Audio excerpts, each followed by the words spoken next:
की third form है short, demand की। sought to purify the Church of England of रिमेनेंट्स होते हैं अवशेष। remnants the Puritans claimed had been no sir yes sir say again. Remnants of the Roman Catholic popery. Popery that the Puritans claimed had been retained after the religious settlement reached early in the reign of Queen Elizabeth I. First तो क्या था ये 16th और 17th century के अंदर एक reform movement था। ये भी रिफॉर्म का मतलब सुधार, मूवमेंट का मतलब आंदोलन था धर्म के अंदर। और ये क्या चाहते थे, चर्च जो था इंग्लैंड का उसको प्यूरिफाई करना चाहते थे, क्योंकि इंग्लैंड का चर्च कैथोलिक चर्च से आज़ाद हो गया था, अलग हो गया था रेफॉर्मेशन में। उन्होंने अपना अलग धर्म बना लिया था ना, प्रोटेस्टेंट। तो ये चाहते थे कि अब इंग्लैंड के चर्च को प्यूरिफाई किया जाए। प्यूरिफाई करने का मतलब शुद्ध किया जाए, उसको उसमें जो कमियां हैं उनको दूर किया जाए। जो रोमन कैथोलिक पॉपरी के अंदर जो अवशेष बचे थे उनसे इसको प्यूरिफाई कर दिया जाए, शुद्ध कर दिया जाए।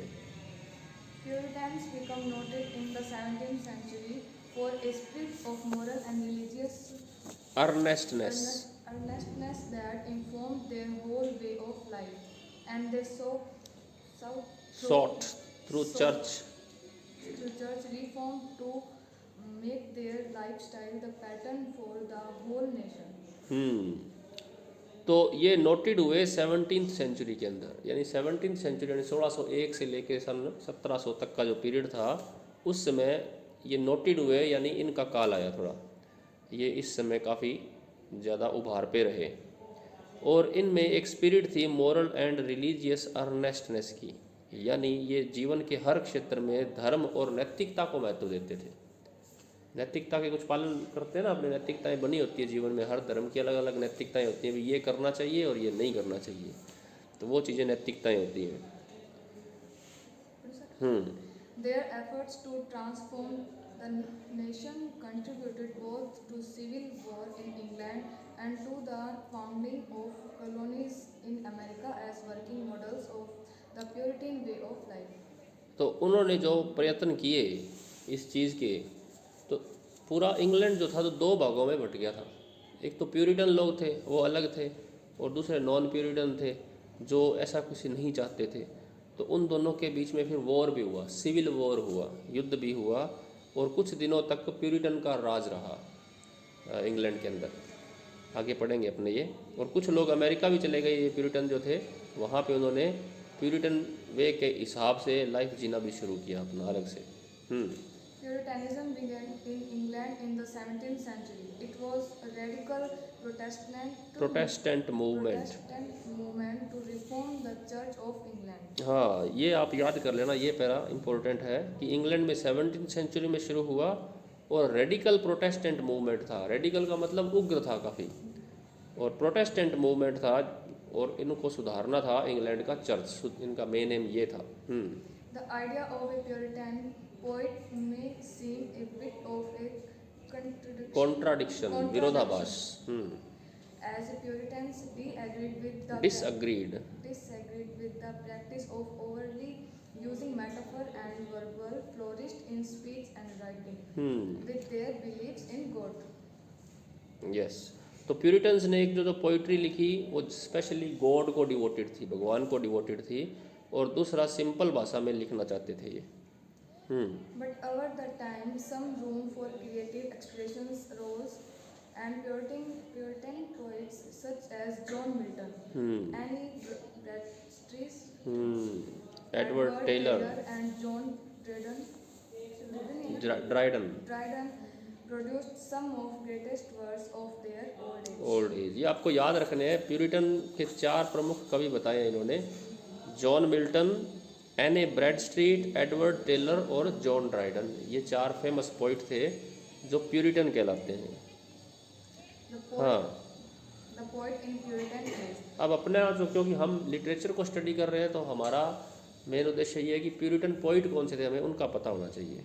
प्यूरिटन के बारे में हम थोड़ा काफ़ी कुछ समझ चुके हैं कि एक सुधार आंदोलन था इंग्लैंड के अंदर, जो प्रोटेस्टेंट धर्म हुआ था ना, वो उसको और बेटर बनाना चाहते थे। और कट्टरता भी थी काफ़ी इनके अंदर। अब आते पोइट्स के, जॉन मिल्टन सबसे इम्पोर्टेंट पोइट है। जॉन मिल्टन 1608 to 1674 ये इसकी बर्थ और डेथ है ना। died. Most famous for his epic poem ले grand paradise lost. in 16 paradise lost है उसका नाम एपिक पोइम का। in 1667 हाँ, इसका नाम याद रखना। ये कब आई थी पैराडाइज लॉस्ट? 1667 में।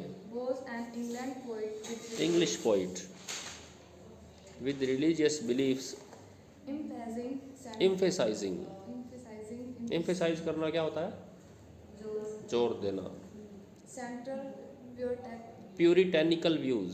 views, while the works act as an expression of his despair over the failure of the Puritan revolution against the English Catholic Church. It also indicated his optimism in human potential. तो ये जो work था paradise lost 1667 में आया था। Puritan का जो काल रहा था वो 1642 से 1660 तक ही रहा था। तब प्यूरिटन के हाथ में गवर्नमेंट आ गई थी। उस समय अंग्रेज़ों का शासक था ओलिवर क्रोमवेल। तो 18 साल तक प्यूरिटन का राज रहा इंग्लैंड के अंदर, और उन 18 सालों के अंदर सारी लिटरेरी एक्टिविटीज़ लगभग बंद हो गई थी। उन्होंने बैन लगा दिया था, अभी किसी तरह का एंटरटेनमेंट जो है वो अलाउड नहीं है, ज़रूरत से ज़्यादा एंटरटेनमेंट। उसमें उन्होंने प्ले भी बंद कर दिए थे, नाटकों का मंचन करना भी बंद कर दिया था। लेकिन 1660 के अंदर फिर क्रांति हुई। चार्ल्स सेकंड दोबारा राजा बन गया और प्यूरिटन जो लोग थे वो सत्ता से बाहर हो गए। तो प्यूरिटन आंदोलन एक तरह से फेल हो गया था।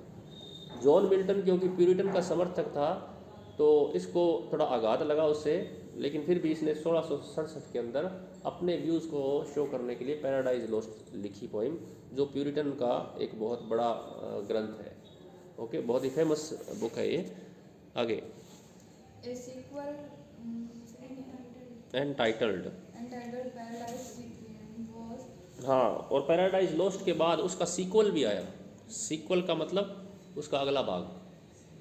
कई फिल्में आती है ना आजकल, एक फिल्म आ गई बाहुबली आई थी जैसे, उसके बाद उसका सीक्वल आया बाहुबली 2, उसमें उसके आगे की कहानी थी। तो इसी तरह से पैराडाइज लॉस्ट लिखा 1667 में, और उसके बाद पैराडाइज रीगेंड आया 1671 में।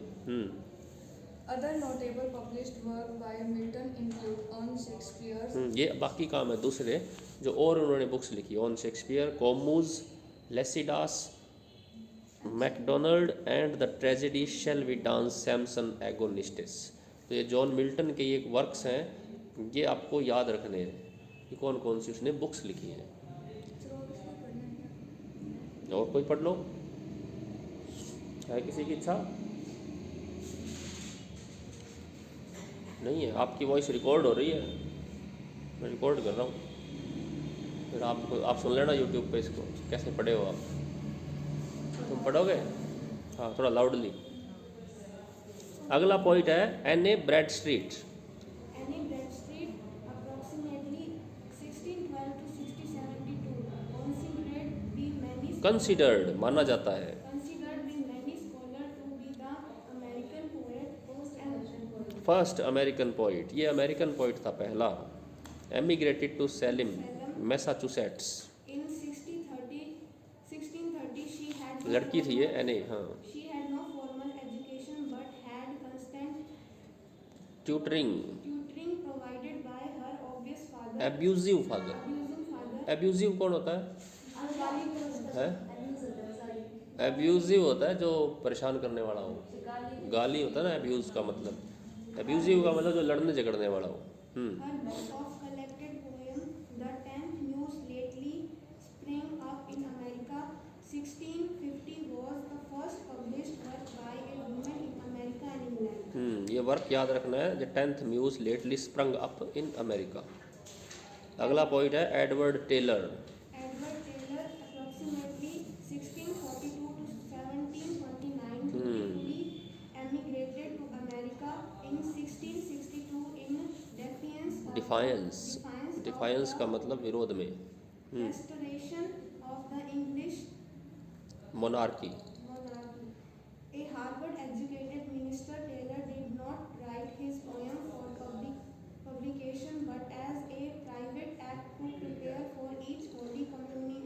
कम्युनियन संघ। His poems were not discovered until the early 20th century. They were published in 1937. His most famous work,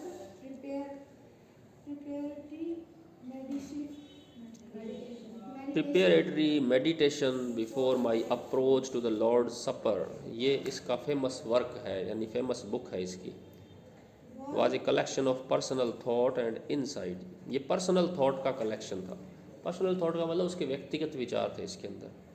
and insight the gained while writing sermons, और सरमन्स भी इसने लिखे। सरमन क्या होते हैं? सरमन उपदेश होते हैं जो लोगों को कुछ अच्छा करने की प्रेरित करते हैं। उपदेश, सेमिनार नहीं, वो अलग है। सेमिनार तो कोई एक मीटिंग टाइप चीज़ होती है। सरमन जो ये बाबा लोग उपदेश देते हैं ना, जो बाबा होते हैं बहुत सारे या साधु संत होते हैं, ये हमें अच्छा काम करने के लिए प्रेरित करते हैं, जिनको हम उपदेश करते हैं हिंदी में, वो होते हैं सरमन। तो इसने सरमन्स लिखे थे।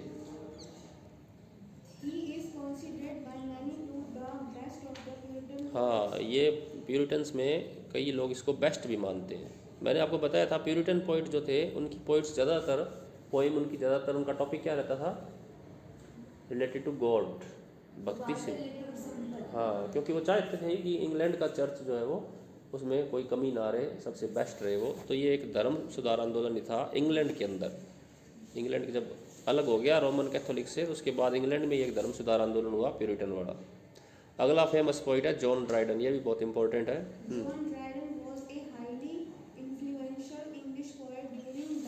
Restoration period.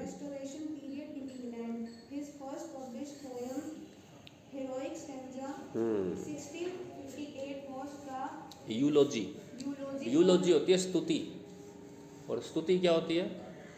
किसी की प्रशंसा में गाया हुआ कोई गीत, उसको हम कहते हैं यूलोजी।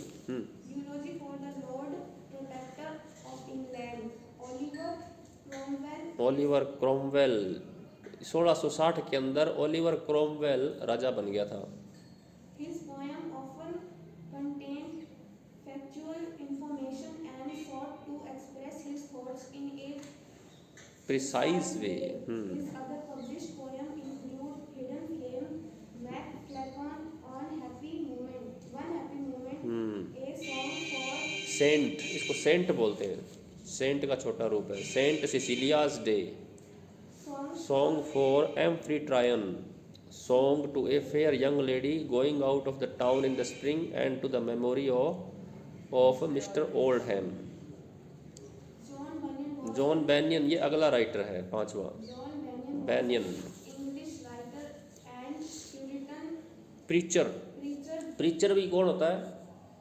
प्रीच करता है, जो प्रीच करने का मतलब उपदेश देना।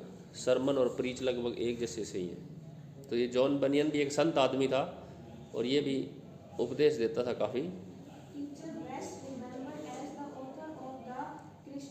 एलेग्री, द पिलग्रिम्स प्रोग्रेस, इसने लिखी एक बहुत ही famous poem the pilgrim's progress.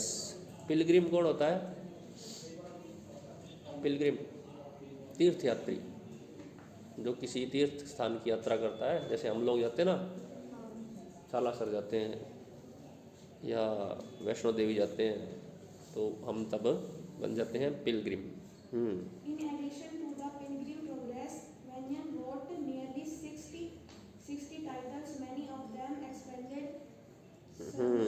Good good.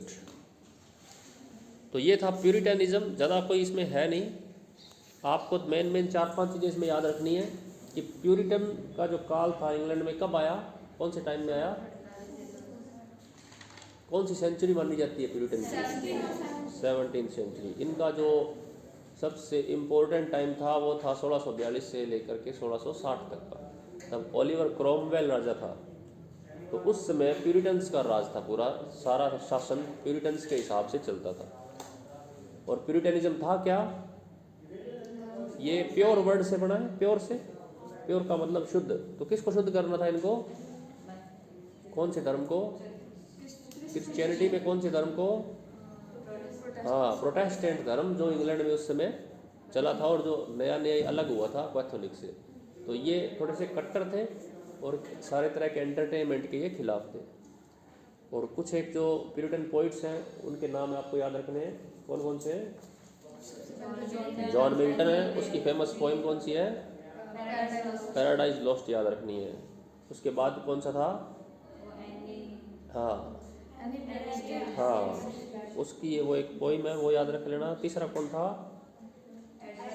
Edward Teller. और चौथा जॉन ड्राइडन। जॉन ड्राइडन की 5-6 बुक्स हैं, आप 2-3 बुक्स जरूर याद रख लेना इसकी। तो और 5वां है जॉन बैनियन। बैनियन की बुक कौन सी है? The pilgrim's progress. ओके।